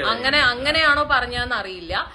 അപ്പൊ ആദ്യം പറഞ്ഞത് ഇവര് രണ്ടുപേരും കൂടിയാണ് എയർപോർട്ടിൽ കൊണ്ടുവിട്ടത് എന്ന് പറഞ്ഞു. അത് കഴിഞ്ഞ് പിന്നെ കുറെ നേരം കഴിഞ്ഞ് നമ്മൾ സംസാരിക്കുന്നതിന്റെ ഇടയിൽ പിന്നെ ഞാനാ ചോദിച്ച അങ്കിളിനോട്, അങ്കിൾ എങ്ങനെയാ പോണത് ട്രിവാൻഡ്രം, ഞാൻ ട്രിവാൻഡ്രത്തുകാരിയാണ്ട് ചോദിച്ചു എങ്ങനെയാ ആരെങ്കിലും പിക്ക് ചെയ്യാൻ വരുമോ എന്ന് ചോദിച്ചപ്പോ അങ്കിള് പറഞ്ഞു ഇല്ല മോളെ വണ്ടി പാർക്ക് ചെയ്തിട്ടുണ്ട് അവിടെ, അപ്പൊ ഞങ്ങൾ വണ്ടി എടുത്തിട്ട് പോകും എന്നാണ് പറഞ്ഞത്. അപ്പം ഇനിയിപ്പം അവര് രണ്ടുപേരും സീ ഓഫ് ചെയ്യാൻ വന്നതായിരുന്നോ എന്നുള്ളത് No, I just want to tell because Diya story ഒക്കെ ഇട്ടത് ഞാൻ കണ്ടു. ദിയ സ്റ്റോറി ഇട്ടതിന് ശേഷം ദിയക്ക് ഒരു പേഴ്സണൽ മെസ്സേജ് അയച്ചു. അതിനു മുമ്പ് ദിയ ഇത് എങ്ങനെ ഈ സീനിൽ വന്നു എന്നുള്ളത് പറയണമെങ്കിൽ എയർപോർട്ടിൽ നടന്ന കോൺവെർസേഷൻ പറയാം. ഞങ്ങൾ ഇതെല്ലാം സംസാരിക്കുന്നതിന്റെ ഇടയില് സിബിന് മറ്റേ ആ ഒരു ത്രെഡ് കോൾ വന്ന സമയത്ത് സിബിൻ ഇത് പറഞ്ഞല്ലോ, ഇങ്ങനെ ഇതുപോലെ ഇടയ്ക്കിടയ്ക്ക് ഭീഷണി കോളൊക്കെ വരുന്നുണ്ട് അങ്കിൾ, എന്ത് ചെയ്യാനാണ്, സൈബർ ബുള്ളി ഒരു രക്ഷയില്ല എന്ന് പറഞ്ഞുകൊണ്ടിരുന്ന സമയത്താണ് അങ്കിളും തിരിച്ചിങ്ങനെ പറഞ്ഞപ്പോഴാണ് സിബിൻ അങ്ങോട്ട് തന്നെ, നമ്മൾ അങ്ങോട്ട് തന്നെയാണ്, അത് നമ്മൾ ആക്ച്വലി ഒരു കളിയായിട്ട് പറഞ്ഞതാണ്.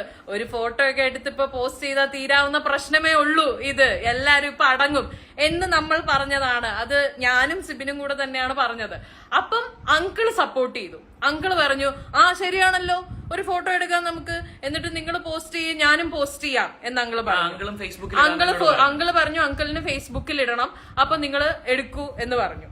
അപ്പൊ അങ്ങനെയാണ് നമ്മള്. അപ്പൊ സിബിൻ ഒന്നും കൂടെ ചോദിച്ചു അങ്കിൾ ഉറപ്പാണോ, എടുത്തെടുത്ത് ചോദിച്ചു അങ്കിൾ ഉറപ്പല്ലേ, പ്രശ്നമൊന്നും ഉണ്ടാവില്ല. ഇപ്പൊ എനിക്ക് വരാൻ പോണ പ്രശ്നം ഞാൻ ഫേസ് എന്താണ് ഡബിൾ നിലപാടെന്നോ അങ്ങനെയൊക്കെ എനിക്ക് വരാൻ സാധ്യതയുണ്ട്. പക്ഷെ അതൊക്കെ ഗെയിമിന്റെ ഭാഗമായിട്ടാണെന്ന് മനസ്സിലാക്കാൻ പിടിച്ചു നിൽക്കാൻ എനിക്ക് പറ്റും ഉറപ്പുള്ളത് കൊണ്ട് ഞാൻ അത് കാര്യമായിട്ട് എടുത്തില്ല. ഞാൻ പക്ഷെ അങ്കിളിനോട് ചോദിച്ചു അങ്കിൾക്ക് ഈ ഫോട്ടോ ഇടുന്നോണ്ട് എന്തെങ്കിലും കുഴപ്പമുണ്ടോ, അങ്കിൾക്ക് എന്തെങ്കിലും. അങ്കിൾ പറഞ്ഞു എനിക്ക് എന്ത് കുഴപ്പം, ഇടണം, നീ അങ്ങോട്ട് ഇട്, ഇത് കാണുന്നവരൊക്കെ കാണണ്ട, അങ്ങനെ തീരുന്ന പ്രശ്നങ്ങളൊക്കെ തീരട്ടെ എന്ന് അങ്കിൾ ഇങ്ങോട്ട്. എക്സാക്ട്ലി അങ്ങനെ നമ്മൾ ശരിക്കും പറഞ്ഞാൽ മ്യൂച്വലി എടുത്ത ഒരു തീരുമാനമാണ്. എന്നാ പിന്നെ ഒരു ഫോട്ടോ എടുക്കാം, ഫോട്ടോ എടുത്തിട്ട് പോസ്റ്റ് ചെയ്യാന്നുള്ളത്.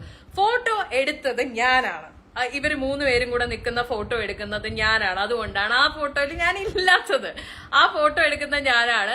അത് കഴിഞ്ഞ് അങ്കിള് പറഞ്ഞു മോള് എടുക്കുക, ആര്യമോളുടെ കൂടെ ഫോട്ടോ വേണം, ആര്യമോളുടെ കൂടെയുള്ള ഫോട്ടോയും കൂടെ വേണം, അതും പോസ്റ്റ് ചെയ്യണം എന്ന് പറഞ്ഞു. അങ്ങനെ ഞാനും എടുത്തിട്ടുണ്ട് ആ ഫോട്ടോ.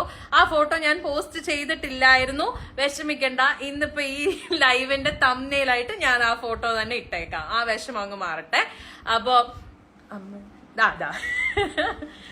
ഈ ഫോട്ടോ ഞാൻ പോസ്റ്റ് ചെയ്തേക്കാം, ഞാൻ ഇതിന്റെ തംബ്നെയിലായിട്ട് ഞാൻ എന്തായാലും പോസ്റ്റ് ചെയ്തേക്കാം. അങ്ങനെ ഞങ്ങൾ മ്യൂച്വലി എടുത്ത എല്ലാരും വളരെ ഹാപ്പി ആയിട്ട് ജോളി ആയിട്ട്, ഒരു സ്ട്രാറ്റജിന്നോ പ്ലാനൊന്നും ഒന്നുമില്ല. ഈ തെറി വിളിക്കുന്ന PR എന്നൊന്നും ഞാൻ പറയുന്നില്ല, പക്ഷെ തെറി വിളിക്കുന്ന കുറെ അക്കൗണ്ടിൽ നിന്നുള്ള ആൾക്കാരുണ്ടല്ലോ, ഇവർ ആരെ സപ്പോർട്ട് ചെയ്യുന്ന ആൾക്കാരാണെന്നൊന്നും നമുക്കറിയില്ല. അവർക്കൊരു മറുപടി എന്നുള്ള രീതിയിൽ അങ്കിളും സിബിനും കൂടിയിട്ടാണ് ഫോട്ടോ എടുക്കുന്നതും ഇവര് പോസ്റ്റ് ചെയ്യണം തീരുമാനിക്കുന്നത്. സിബിൻ അത് എയർപോർട്ടിൽ വെച്ച് തന്നെ പോസ്റ്റ് ചെയ്യാൻ ചെയ്തു. അപ്പം ഈ ഇടുന്ന ക്യാപ്ഷനൊക്കെ സിബിൻ അവിടെ എയർപോർട്ടിൽ നിന്ന് പറയുന്നുണ്ട്, പറഞ്ഞുകൊണ്ടാണ് സിബിൻ അത് പോസ്റ്റ് പിന്നെ അതിന്റെ കൂടെ ഞാൻ കൂട്ടിച്ചേർത്ത് എന്താന്ന് വെച്ച് കഴിഞ്ഞാല് കുറെ കമന്റ്സും കുറെ വീഡിയോ ഒക്കെ വന്നു. ഞാൻ പ്ലാൻ ചെയ്ത് അങ്കിളുടെ പുറകെ പോയി എടുത്ത ഫോട്ടോയാണെന്ന്, സ്ട്രാറ്റജി ഞാൻ സോൾവ് ചെയ്യുന്ന ആളാണ്, ഇമേജ് കോൺഷ്യസ് ആണെന്നൊക്കെ പറഞ്ഞൊരു കമന്റും ഫോട്ടോ ഒക്കെ വന്നതാണ് ഞാൻ എഡിറ്റ് ചെയ്തത്. അത് എഡിറ്റ് ചെയ്ത് ഞാൻ വളരെ ക്ലിയർ ആയിട്ട് പറയുന്നത് യാദർശികമായി കണ്ടുമുട്ടിയതാണ്. പിന്നെയും ഇത് ജാസ്മിനെതിരെ സിബിൻ വിജയിച്ചു അങ്ങനെയൊക്കെ ആൾക്കാർ ഉപയോഗിക്കാൻ താല്പര്യമുണ്ട്, സാധ്യതയുണ്ട്. ആ സാധ്യത ഒഴിവാക്കാനാണ് ഞാൻ പറഞ്ഞത്. എനിക്ക് ജാസ്മിനെതിരെ ഒരു പ്രശ്നമില്ല, ഇത് ജാസ്മിന്റെ PR എന്ന് പറഞ്ഞ് നടക്കുന്നവർക്കെതിരെയുള്ള എന്റെ ഒരു മറുപടിയാണ്. അതിന്റെ താഴെ കൂട്ടിച്ചേർത്തു ജാസ്മിന്റെ ഗെയിമിനെ ഞാൻ ഇനി വിമർശിക്കും. അത് അങ്കിളും എന്നോട് അത് തന്നെ പറഞ്ഞത്, വിമർശിക്കണം മോനെ, വിമർശിക്കേണ്ടവരെ വിമർശിച്ചെന്നെ പറയണം. അപ്പൊ അങ്കിളും അത് പറഞ്ഞതിന്റെ പേരിൽ അതിനെയും കൂടെ സാധൂകരിച്ചാണ് ഞാൻ ക്യാപ്ഷൻ എഡിറ്റ് ചെയ്തത്, അല്ലാതെ അതിന് മറ്റ് അർത്ഥങ്ങളൊന്നുമില്ല. എന്നിട്ട് ഞങ്ങൾ ചായ കുടിക്കാം. എന്നിട്ട് അങ്കിള് നമ്മളടുത്ത് ഇങ്ങോട്ട് പറഞ്ഞു നമുക്ക് കുറച്ച് സമയം കൂടെ ഉണ്ട്, ചായ കുടിക്കാൻ പോവാന്ന് പറയുന്നു. ഞങ്ങൾ അങ്ങനെ 4 പേരും കൂടി ചായ കുടിക്കാൻ പോകുന്നു. അവിടെ വെച്ചിട്ട് അങ്കിള് പറയുന്നു നിങ്ങളെ പരിചയപ്പെട്ടതിന്റെ പേരിൽ എന്റെ ട്രീറ്റ് ആണ്, 2 പേർക്കും ഞാൻ കോഫി മേടിച്ചു തരുമെന്ന് പറഞ്ഞ് ഞങ്ങൾക്ക് കോഫിയൊക്കെ മേടിച്ചു തരുന്നു. അത് കഴിഞ്ഞ് ഞങ്ങൾ കോഫി കുടിച്ചുകൊണ്ടിരുന്ന സമയത്താണ് അങ്കിള് പറഞ്ഞത് ഞാൻ ഒന്നും കൂടി ഒന്ന് വലിച്ചിട്ട് വരാം എന്ന്. അത് അങ്കിള് പറഞ്ഞ എങ്ങനെയാ, ബ്ലോക്കുള്ള ആളാണേ, ഒരെണ്ണം കൂടെ വലിച്ചിട്ട് വരാം. എക്സാക്ട്ലി ഇത് തന്നെ കേട്ടോ പറഞ്ഞത്. അത് അങ്കിള് ഭയങ്കര സാർക്കാസ്റ്റിക് ആയിട്ടാ പറഞ്ഞത്. എന്നിട്ട് അങ്കിള് സ്മോക്കിംഗ് റൂമിലേക്ക് പോയി.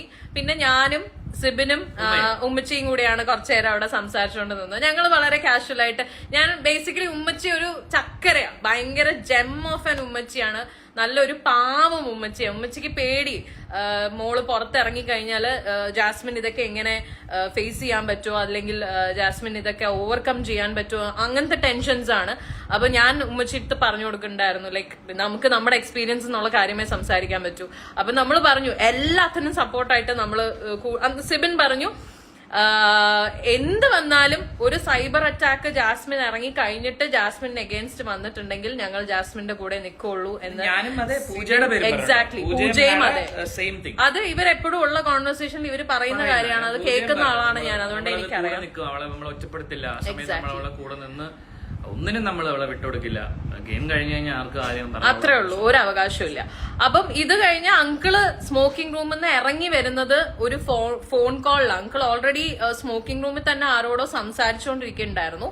അത് കഴിഞ്ഞ് ആ കോളുമായിട്ട് അങ്കിള് നേരെ പുറത്തേക്ക് ഇറങ്ങി വന്നിട്ട് അങ്കിള് നേരെ കൊണ്ടുവന്ന് ഫോൺ എന്റെ കയ്യിൽ തന്നു. അപ്പം അതിൽ ഞാൻ പെട്ടെന്ന് പേര് ആരാ എന്താന്ന് എനിക്ക് അറിയില്ല, അങ്കിളിന്റെ ഫോണാണ്. അപ്പൊ നമ്പർ മാത്രമേ ഉള്ളൂ. അപ്പൊ ഞാൻ ഇങ്ങനെ ആരാന്ന് ചോദിച്ചപ്പോ അങ്കിള് പറഞ്ഞു ദിയാസനെയാണ് മോളെ, സംസാരിക്കുമോന്ന് ചോദിച്ചു. അപ്പൊ ഞാൻ പിന്നെന്താ പറഞ്ഞിട്ട് ഞാൻ ദിയ എടുത്ത് ഞാൻ സംസാരിക്കുന്നുണ്ട്. അപ്പൊ എടുത്ത പാടെ ദിയ എന്നോട് ആദ്യമേ പറഞ്ഞത് എന്തൊക്കെയാ ഈ സംഭവിക്കണേ, എന്തായാലും നന്നായി ആര്യ, ഞങ്ങൾക്ക് ഭയങ്കര സന്തോഷമായി, അത് കലക്കി, അത് നിങ്ങൾ അവിടെ ഒന്നിച്ച് അങ്കിളുമായിട്ട് സംസാരിച്ചതും നിങ്ങൾ ഫോട്ടോ എടുത്തതൊക്കെ അങ്കിള് പറഞ്ഞു, നല്ല കാര്യം നല്ല കാര്യം. കുറെ എണ്ണം ഇറങ്ങിയിട്ടുണ്ട് ജാസ്മിന്റെ PR എന്നുള്ള പേരിൽ വെറുതെ ആൾക്കാരെ തെറി വിളിക്കുന്നു, ഷൗട്ട് ചെയ്യുന്നു. പക്ഷെ അതൊന്നും ജാസ്മിന്റെ PR ഒന്നും അല്ല കേട്ടോ എന്ന് പറഞ്ഞിട്ട് ദിയ എന്നോട് പറയുമ്പോ ഞാൻ പറയുന്നുണ്ട് ദിയ എനിക്കറിയാം, അത് ഞാനും നമ്മളൊക്കെ ഈ സീസണും ഒക്കെ കഴിഞ്ഞു വന്ന ആൾക്കാരല്ലേ, ഇതിന്റെ പേരില് ഓരോ കണ്ടസ്റ്റൻസിന്റെ പേരും പിടിച്ച് ഓരോരുത്തരെ ഇങ്ങനെയൊക്കെ. അപ്പൊ ഞാൻ പോസിറ്റീവായിട്ടാണ് പറയുന്നത്. അപ്പൊ അങ്കിള് നമ്മളോട് പറയുന്നുണ്ട് നമുക്ക് അങ്ങനെ PR ഒന്നും ഇല്ല മോളെ, നമുക്ക് എന്തെങ്കിലും ഉണ്ടെങ്കിൽ എല്ലാ കാര്യങ്ങൾക്കും സപ്പോർട്ട് ചെയ്ത് നിൽക്കാനും എല്ലാം നിൽക്കുന്നത് ദിയയാണ് നമ്മുടെ കാര്യങ്ങളൊക്കെ ഇപ്പൊ നോക്കുന്നത്. അങ്ങനെയാണ് അങ്കിള് നമ്മളോട് പറഞ്ഞത്. അപ്പൊ നമ്മളും ആ രീതിയിലാണ് ദിയ അടുത്ത് ഞാൻ സംസാരിക്കുന്നു. എന്നിട്ട് ദിയ എന്നോട് ഈ പറയുന്ന പോലെ സിബിന്റെ കേസ് പറയുന്നു, സിബിൻ പറയുന്ന കുറെ നിലപാടുകൾ കാര്യങ്ങൾ, സിബിന്റെ കുറെ കാര്യങ്ങളുമായിട്ട് എനിക്ക് യോജിപ്പൊന്നുമില്ല, പക്ഷെ കുഴപ്പം നല്ല ഗെയിമർ ആയിരുന്നു എന്നൊക്കെ പറഞ്ഞിട്ട് ഞങ്ങൾ ഇങ്ങനെ ഒരു കോൺവെർസേഷൻ വരുന്നു. പിന്നെ ഈ പറയുന്ന പോലെ ദിയയുടെ ചില നിലപാടുകളുമായിട്ട് എനിക്ക് പേഴ്സണലി യോജിക്കാൻ പറ്റില്ല. അങ്ങനെ ഞങ്ങൾ ചെറിയൊരു കോൺവെർസേഷൻ ആ സമയത്ത് തന്നെ ഫോണിൽ വന്നപ്പോഴാണ് ഞാൻ അപ്പൊ അവർക്ക് അനൗൺസ്മെന്റും വന്നു അവരുടെ ഫ്ലൈറ്റ് ബോർഡിങ് ചെയ്യാനായിട്ട്. അപ്പൊ ഞാൻ ദിയ എടുത്തു കഴിഞ്ഞാൽ ഞാൻ ഫോൺ തിരിച്ച് അങ്കിളിന് കൊടുക്കുകയാണ്, ദിയ എന്തായാലും നമുക്ക് പിന്നെ സംസാരിക്കാം എന്ന് പറഞ്ഞിട്ട് ഞാൻ ഫോൺ കൊടുക്കുന്നു. ഇതെല്ലാം കഴിഞ്ഞ് ഞങ്ങൾ വളരെ ഹാപ്പി ആയിട്ടാണ് ആ എയർപോർട്ടിൽ നിന്ന് പിരിഞ്ഞത്. എന്നിട്ട് ഒരു മിനിറ്റ്, എന്നിട്ട് ഞാനിപ്പോ അങ്കിളിനോട് ഈ പറഞ്ഞ അങ്കിളുടെ ഓഡിയോ മെസ്സേജ് കണ്ടതിന് ശേഷം ഞാൻ അങ്കിൾക്ക് ഞാൻ മെസ്സേജ് ചെയ്തു, അങ്കിൾ ഓഡിയോ പറഞ്ഞത് ഇങ്ങനെ ആയിപ്പോയി, അപ്പൊ അത് എന്ന് പറഞ്ഞപ്പോ അങ്കിള് എന്ന് വെച്ചാൽ അങ്കിൾ അതെനിക്കൊരു ബുദ്ധിമുട്ടുണ്ടായി എന്ന് പറഞ്ഞപ്പോ അങ്കിൾ അയച്ചൊരു ഓഡിയോ മെസ്സേജ് ആണ് ഞാൻ കേൾപ്പിച്ചത്. അതായത് ഇതിൽ അങ്കിൾ പറഞ്ഞിരിക്കുന്നത് എനിക്ക് ഒരു PR വർക്കോ എന്റെ മകൾക്കില്ല, ഒരു PR വർക്ക്. പിന്നെ ഫാൻസുകാർ കൂട്ടി ചെയ്യുന്നുണ്ട്, അല്ലാതെ ഞാൻ പൈസ കൊടുത്തു ഒന്നും കൊടുത്തു ആർക്കും ഒരു ഇത് ഞാൻ കൊടുക്കത്തില്ല. അങ്ങനെയുള്ളൊരു PR വർക്കാര് എനിക്കില്ലെന്ന് താനും. എന്തിനാ ചുമ്മാ ആവശ്യമില്ല അങ്ങോട്ടും ഇങ്ങോട്ടും ഇങ്ങനെ നടന്ന് ബഹളം ഉണ്ടാക്കുന്നത്. ഞാൻ ഈ പറഞ്ഞതെന്ന് പറഞ്ഞാൽ അഡ്മിന്റെ ഇതിന്റെ ഒരു അഡ്മിനോടാ ഞാൻ ഇങ്ങനെ പറഞ്ഞു, ഞങ്ങള് കണ്ടായിരുന്നു ഫോട്ടോ എടുത്തായിരുന്നു എന്നൊക്കെ പറഞ്ഞത്. അതിനി അവരുടെ ഇതിൽ നിന്ന് അങ്ങോട്ട് ലീക്കായി പോയതാ. ഞാൻ ഒന്ന് ചോദിച്ചു നോക്കട്ടെ. എന്നാലും ഞാൻ ആരെയും തെറ്റ് പറയാനോ കുറ്റം പറയാനൊന്നും ഞാൻ പോയിട്ടില്ല, നിങ്ങളെയും തെറ്റ് പറയാൻ പോയിട്ടില്ല. എനിക്ക് ഇതിനകത്ത് ചുമ്മാ അങ്ങോട്ടും ഇങ്ങോട്ടും സംസാരിക്കാനേ താല്പര്യമില്ല. ആവശ്യമില്ല മുഷം ഉണ്ടാക്കുന്ന സംസാരമൊന്നും എനിക്ക് ആരുമായിട്ട് സംസാരിക്കേണ്ട കാര്യമില്ല. നമുക്ക് ആരും പൈസ കൊടുത്തോ അല്ലെങ്കിൽ അത് കൊടുത്തോ ഇത് കൊടുത്തോ ഒരു PR വർക്കും ഇല്ല. ഞാന് അവരോട് തന്നെ വേറൊരു വോയിസ് വിട്ടു കൊടുത്തിട്ടുണ്ട്. എന്റെ ഇതും പറഞ്ഞിട്ട് ആരോടും ബഹളത്തിനോ വഴക്കിനോ ഒന്നും പോരുന്ന് ഞാൻ പറഞ്ഞിട്ടുമുണ്ട്. Very clear. ഇതാണ് ആ എയർപോർട്ടിൽ നടന്ന ഹോൾ ഓഫ് ദ കോൺവെർസേഷൻ. ഇതിന്റെ ഇടയിൽ നമ്മള് ഈ പറഞ്ഞ പോലെ ചില കാര്യങ്ങൾ അങ്കിളും പറഞ്ഞു, അങ്കിളിന് ഇതിന്റെ ക്രിയേറ്റേഴ്സിനോട് എതിർപ്പുണ്ട്. അങ്കിള് വളരെ ക്ലിയർ ആയിട്ട് പറഞ്ഞു. അങ്കിള് പറഞ്ഞു എന്റെ മോളെ വെച്ച് നിങ്ങൾ കുറെ കണ്ടന്റ് ഉണ്ടാക്കി, നിങ്ങൾ അവളെ വിന്നർ ആക്കില്ല എന്നുള്ളതൊക്കെ എനിക്കറിയാം, എന്നാലും നിങ്ങൾ കുറെ കണ്ടന്റ് ഉണ്ടാക്കി. ഇതൊക്കെ അങ്കിൾ അവിടെ സംസാരിച്ച കാര്യങ്ങൾ ഞങ്ങളുമായിട്ട് ഷെയർ ചെയ്തു. മിസ്സായിട്ടുണ്ടെങ്കിലേ ഉള്ളൂ, ഒന്നും കൂട്ടിച്ചേർത്തിട്ടില്ല, എന്തെങ്കിലും വിട്ടുപോയിട്ടുണ്ടെങ്കിലേ ഉള്ളൂ. പിന്നെ ഞാനിപ്പോ ഓഡിയോ പ്ലേ ചെയ്ത അങ്കിൾ വളരെ ക്ലിയർ ആയിട്ട് ജാഫർ അങ്കിൾ അവരോട് പറഞ്ഞ് എന്റെ വോയിസ് നോട്ട് വെച്ച് നിങ്ങൾ ദയവ് ചെയ്ത് ആരും ഉപദ്രവിക്കാൻ പോകരുത്. ഇത് ചെയ്തിട്ടും എന്തിനാണ് സഹോദരങ്ങളെ നിങ്ങൾ ഈ ഓഡിയോ ലീക്കാക്കിയിട്ട് നിങ്ങൾ ബാക്കിയുള്ളവർക്ക് വീഡിയോ ഒക്കെ ഉണ്ടാക്കാനായിട്ടും പിന്നെ വീണ്ടും എനിക്കെതിരെ ഇപ്പം ഈ സീസൺ 6 ആയിട്ട് യാതൊരു ബന്ധമില്ല. എന്റെ സുഹൃത്ത് എന്നെ സപ്പോർട്ട് ചെയ്യാൻ എന്റെ കൂടെ നിന്നല്ലാതെ ആര്യക്ക് ഇതിൽ എന്താ പങ്കുള്ളത്? ആര്യയുടെ പേരും വലിച്ചിട്ടു, ആര്യയുടെ ഫോട്ടോ വെച്ചിട്ടുള്ള തമ്മില്. ഇവിടെ നമുക്കൊക്കെ കുടുംബങ്ങളൊക്കെ ഉണ്ട്, നമുക്ക് ഒരുപാട് മറ്റു കാര്യങ്ങളൊക്കെ ഇല്ലേ, നമുക്കത് ജീവിക്കണ്ടേ? ഇപ്പം എന്നെ കുറിച്ച് നിങ്ങൾ കുഴപ്പമില്ല, ഞാൻ സീസണിന്റെ ഭാഗമാണ്. ഞാൻ ഇറങ്ങി വന്ന് ഞാൻ പറഞ്ഞ കുറെ കാര്യങ്ങൾ കോൺട്രവേഴ്സി ആയിട്ടുണ്ട്. പിന്നെ ഞാൻ ഉറപ്പായിട്ടും ഞാൻ എന്റെ സഹ മത്സരാർത്ഥി എന്ന രീതിയിൽ ഞാൻ ജാസ്മിൻ എന്ന് മാത്രമല്ല എല്ലാവരെയും കുറിച്ച് ഞാൻ അഭിപ്രായങ്ങൾ പറയും. അതിനെ നിങ്ങൾ ചോദ്യം ചെയ്തോളൂ, കുഴപ്പമില്ല. പക്ഷെ why you are bringing things ഇങ്ങനെ വളച്ചൊടിച്ച് ജാസ്മിന്റെ അച്ഛനോട് പോയി മാപ്പ് ചോദിക്കുന്നു, ഞാൻ മറ്റേ സ്ട്രാറ്റജി പരമായി പോകുന്നു, അങ്ങനെയൊക്കെ എന്തിനാണ് നിങ്ങൾ ഇത് ഉണ്ടാക്കുന്നത്. അതിന്റെ ഒന്നും ഒരു ആവശ്യമില്ല. അങ്ങനെ നിങ്ങൾ ഒരിക്കലും ഒരു എന്താ പറയാ, അദ്ദേഹം വളരെ ക്ലിയർ ആയിട്ട് നിങ്ങളോട് പറഞ്ഞതല്ലേ ഈ ഓഡിയോ പുറത്ത് വിട്ട് വെറുതെ തമ്മിൽ തല്ലിക്കരുതെന്ന്. നിങ്ങളത് കേട്ടില്ല. അങ്കിൾ തന്നെ പറയുന്നുണ്ട്, അങ്കിളിനെ കൊണ്ട് ആ ഓഡിയോ പറയിപ്പിച്ചതാണ് എന്ന് പറയുന്നുണ്ട്. പറയിപ്പിച്ചത്, അതായത് ഗ്രൂപ്പിനകത്ത് വലിയ പ്രശ്നം നടക്കുന്നുണ്ടെന്ന് ആ പാവത്തിന് തെറ്റിദ്ധരിപ്പിച്ച് പുള്ളിയെ കൊണ്ട് ആ ഓഡിയോ എക്സാക്ട്ലി എന്ന് വളരെ ക്ലിയർ ആയിട്ട് അങ്കിൾ പറയുന്നുണ്ട്. സിബിൻ എന്തോ സെറ്റിംഗ്സ് മാറ്റിയെന്നോ, ഇൻസ്റ്റഗ്രാമിൽ എന്തോ പോസ്റ്റിൽ എന്തോ മാറ്റിയെന്നോ, എന്ത് മാറ്റിയെന്നോ നിങ്ങൾ ഇവർക്കൊന്നും സോഷ്യൽ മീഡിയനെ കുറിച്ച് ഒരു അറിവില്ല എന്ന് പറഞ്ഞിട്ട് നിങ്ങൾ അതിനെ അങ്ങ് അഡ്വാൻറ്റേജ് എടുക്കുകയാണ്. നിങ്ങളെന്ന് പറയുന്നത് എനിക്കിപ്പോഴും അറിയില്ല ഇത് ആരാണെന്ന്. അങ്കിൾ തന്നെ പറഞ്ഞു ഏതൊക്കെയോ ആൾക്കാര് എന്തോ വലിയ പ്രശ്നം പുറത്ത് നടക്കുന്നുണ്ട് എന്ന് പറഞ്ഞിട്ടാണ് അങ്കിളിനെ കൊണ്ട് ആ വോയിസ് ഇടിപ്പിച്ചത്. എന്ത് പ്രശ്നമാണ് നടക്കുന്നതെന്ന് ഞങ്ങൾക്ക് മനസ്സിലാവുന്നില്ല. ഇതിന്റെ ഇടയിൽ ദിയാസനയുടെ പ്രശ്നം എന്താണെന്ന് എനിക്കറിയില്ല. ദിയനെ കുറിച്ച് നല്ലതാ പറഞ്ഞേക്കുന്നത്. ഒരു നല്ലത് പറഞ്ഞാൽ മനസ്സിലാക്കാനുള്ള ബുദ്ധി പോലും ആ കുട്ടിക്ക് ഇല്ലയോ എന്നുള്ളത് തന്നെയാണ് ആര്യോട് പറഞ്ഞ ജാസ്മിനെ സപ്പോർട്ട് ചെയ്യുന്നു, ജാസ്മിന്റെ പാരന്റ്സിനെ സപ്പോർട്ട് ചെയ്യുന്നു. എക്സാക്ട്ലി. അല്ലെങ്കിൽ പിന്നെ ഞാൻ ഒരു കാര്യം ചോദിക്കട്ടെ, അങ്കിൾ എന്തിന് ദിയാസനെ വിളിക്കണം എയർപോർട്ടിൽ വെച്ചിട്ട്? എന്തിനു വിളിക്കണം? എന്റെ കയ്യിൽ എന്തിനു ഫോൺ തരണം? അതൊരു പോസിറ്റീവായിട്ട് അങ്കിളാണ് പറഞ്ഞത്. ഞങ്ങൾക്ക് പെയ്ഡ് PR ഒന്നും ഇല്ല മോളെ, ഞങ്ങൾക്ക് ഇതിനെ പറ്റി ഒന്നും അറിയില്ല, ഞങ്ങളുടെ കാര്യങ്ങൾ ഞങ്ങൾക്ക് ഒരു പോസിറ്റീവ് രീതിയിൽ സപ്പോർട്ട് തന്ന് നിൽക്കുന്ന ആള് ദിയയാണ്.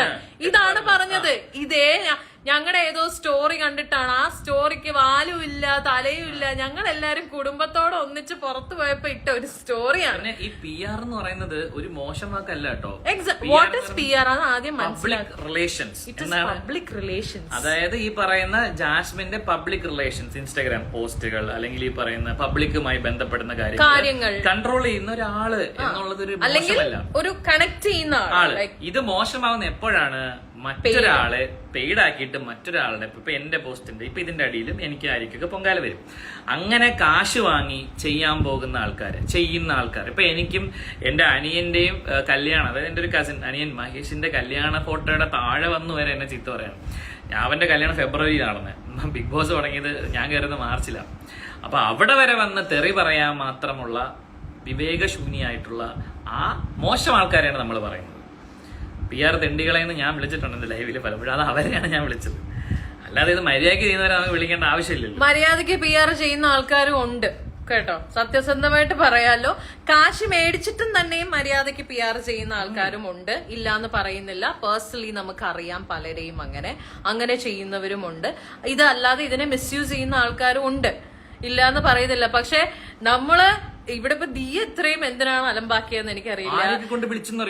ദിയ ആരെയൊക്കെ കൊണ്ടാ എന്നെ വിളിപ്പിക്കണമെന്ന് എനിക്ക് ദിയ എന്ത് കാര്യം ഉണ്ടെങ്കിലും പേഴ്സണലി ദിയക്ക് എന്നെ വിളിച്ച് സംസാരിക്കാനുള്ള ലിബർട്ടിയും ഫ്രീഡവും ഞാൻ കൊടുത്തിട്ടുള്ള ഒരു വ്യക്തിയായിരുന്നു ദിയ എന്നെ വിളിച്ച് സംസാരിക്കുന്ന ആളുമായിരുന്നു. എന്നാൽ ഇങ്ങനെ ഒരു സാധനം കണ്ടിട്ട് ദിയക്ക് ആരൊക്കെയോ ഇത് അയച്ചു കൊടുത്തു എന്ന് പറഞ്ഞിട്ടാണ് അത്രേ ദിയ അങ്ങനെ ഒരു ഇൻസ്റ്റാഗ്രാം സ്റ്റോറി ഇട്ട് എന്നെയും സിബിയൻ ടാഗ് ചെയ്തത്.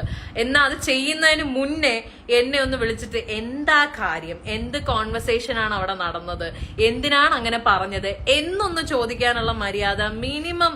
Come on, you are A social activist Diya. ഇത്ര പോലും ഒരു മര്യാദ കാണിച്ചില്ലല്ലോ എന്നുള്ള ഒരു പരാതി മാത്രമേ ഉള്ളൂ. ഇതിൽ കൂടുതൽ ക്ലാരിഫിക്കേഷൻസ് ഒന്നും ദിയയുടെ കേസിൽ എനിക്ക് പറയാനില്ല. എന്റെ പൊന്നെ, നല്ലതും പറയാൻ പാടില്ല എന്നുള്ളത് മനസ്സിലായി. അത് നമുക്കറിയാം, അതൊന്നും കുഴപ്പമില്ല. ഈ ഒരു ഇഷ്യൂനെ ഇനി നമ്മൾ അഡ്രസ് ചെയ്യാൻ പോകുന്നില്ല കേട്ടോ. This is the last and final thing. പിന്നെ എന്തുകൊണ്ട് ഇങ്ങനെ ഒരു ലൈവ് ചെയ്തു എന്ന് ചോദിച്ചാൽ, അങ്കിളിന്റെ ആ ഒരു വോയിസ് നോട്ട് വെച്ചിട്ട് കുറെ യൂട്യൂബ് വീഡിയോസ് വന്നതുകൊണ്ടാണ് നമ്മൾ. ബിക്കോസ് ആ വോയിസ് നോട്ടിനകത്ത് അങ്കിള് പറയണത് സിബിനും ബഡായി ആരെയും എയർപോർട്ടിൽ വെച്ച് കണ്ടിട്ട് അവൻ വന്ന് സോറി ഒക്കെ പറഞ്ഞുകൊണ്ട് ഒരു ഫോട്ടോ എടുത്ത് അങ്ങ് കൊടുത്തതാണ്. ആ രീതിയിലാണ് ആ വോയിസ് നോട്ട്. അത് കേട്ടു നമ്മള്. രാജ് ടോക്സ് എന്ന് പറഞ്ഞ ചേട്ടന്റെ യൂട്യൂബ് എനിക്കറിയില്ല. അപ്പൊ ഞാൻ കുറച്ച് ജനറസ് ആയിട്ട് ഫോളോ ചെയ്യുന്ന കുറച്ച് യൂട്യൂബേഴ്സിൽ ഒരാള് രാജ് ടോക്സ് ആണ്. അല്ല, he's nice.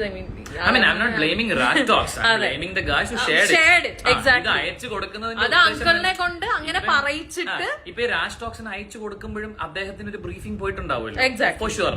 ഇങ്ങനെ ചെയ്യിപ്പിച്ച് ആണ് എന്നുള്ള രീതി. അപ്പൊ പുള്ളി അദ്ദേഹം അത് വീഡിയോ ആക്കി. അല്ലെ നമ്മൾ അദ്ദേഹത്തെ കുറ്റം പറയുന്നതല്ല. അദ്ദേഹത്തിന് കിട്ടിയ ഇൻഫർമേഷൻ അദ്ദേഹം ചാനലിലൂടെ ജനത്തെ അറിയിച്ചു, അല്ലാതെ പുള്ളിയും കുറ്റം പറയുന്നതല്ല. അത്രേ ഉള്ളൂ. അപ്പൊ ഈ രണ്ട് ഇഷ്യൂസും, അങ്കിളിന്റെ ഈ ഒരു വോയിസ് നോട്ടും പിന്നെ ദിയസനയുടെ ഈ ഒരു ഒരു കാര്യമില്ലാത്ത ഒരു ഇഷ്യൂ ഇടപെടലും സത്യം പറയാലോ ദിയ എന്തിനാണ് ദിയ അത് ഒരു ഫോൺ ചെയ്ത് ചോദിച്ചാൽ മതിയായിരുന്നു എന്താടി നീ പറഞ്ഞേക്കണത് ആ സ്റ്റോറിയിൽ എന്തെങ്കിലും അത്രയും ചോദിക്കാനുള്ള ഫ്രീഡം ഒക്കെ ദിയക്ക് ഇത്രയും കാലമായിട്ടും ഞാൻ തന്നിട്ടുണ്ട് എന്നാണ് എന്റെ ഒരു വിശ്വാസം. എന്നിട്ട് ഇത് കഴിഞ്ഞ് ദിയ എന്നെ വിളിച്ചിരുന്നു കേട്ടോ. ഞാൻ ഇത് ദിയ അടുത്ത് പറഞ്ഞു, ദിയ അറ്റ്ലീസ്റ്റ് ഇങ്ങനെ ഇൻസ്റ്റാഗ്രാമിലൊക്കെ ഓരോന്ന് പോസ്റ്റ് ചെയ്യുന്നതിന് മുന്നേ ഒരു കോൾ ചെയ്യാമായിരുന്നു എന്ന് പറഞ്ഞതിന് ശേഷം ദിയ എന്നെ വിളിച്ചു. അത് കഴിഞ്ഞ് ദിയ എന്നെ വിളിച്ചിട്ട് ഞാൻ നീ പറഞ്ഞിട്ടാ വിളിക്കണമെന്ന് പറഞ്ഞാണ് എന്നോട് സംസാരിച്ചത്. സോ അതിന് ഇനിയിപ്പം ഇതിനൊന്നും ഒരു ക്ലാരിഫിക്കേഷനും ഫർദർ ഇല്ല. ഇത്രയും കാര്യങ്ങൾ പറയണം എന്നുണ്ടായിരുന്നു. എയർപോർട്ടിൽ നടന്ന സംഭവങ്ങളൊക്കെ ഇതൊക്കെയാണ്. അപ്പൊ ഇത്രയേ ഉള്ളൂ. ഇത് നിങ്ങൾ വിചാരിക്കണ പോലെ ഞങ്ങള് ജാസ്മിനെ ടാർണിഷ് ചെയ്യാനോ ജാസ്മിന്റെ പാരന്റ്സിനെ മോശമാക്കി കാണിക്കാനോ ഒന്നുമല്ല ഈ ലൈവ് ചെയ്തത്. എന്താണ് നടന്നത് എന്നുള്ള എക്സാക്ട് കാര്യം. പിന്നെ ഇതിനൊന്നും ഞങ്ങളുടെ കയ്യിൽ പ്രൂഫ് ഒന്നുമില്ല. ഞങ്ങൾ ആക്സിഡന്റലി ഞങ്ങള് റെക്കോർഡ് ചെയ്തുകൊണ്ട് നടക്കുന്ന ആൾക്കാരൊന്നുമല്ല. റെക്കോർഡ് ചെയ്യാൻ പറ്റില്ല. ഇത് ബിഗ് ബോസ് ഹൗസ് ഒന്നും അല്ലല്ലോ, 4 ചുറ്റും ക്യാമറ. പിന്നെ അത്ര അത്യാവശ്യമാണെങ്കിൽ നിങ്ങൾ ചെന്നൈ എയർപോർട്ടിൽ വിളിച്ച് ചോദിക്കുക. അവിടെ CCTV വല്ലതും ഒക്കെ പതിഞ്ഞിട്ടുണ്ടെങ്കിൽ ചിലപ്പോൾ കിട്ടുമായിരിക്കും കേട്ടോ. അപ്പൊ അത്രേ ഉള്ളൂ. ബാക്കി ഗെയിമൊക്കെ അതിന്റെ വഴിക്ക് നടക്കട്ടെ. നിങ്ങൾ പുറത്ത് ഗെയിം കളിക്കുന്നവർ അതും നടക്കട്ടെ. എന്തെങ്കിലും പറയണ്ടോ? എല്ലാവർക്കും നല്ലത് വരട്ടെ. അപ്പൊ ശരി, ബൈ.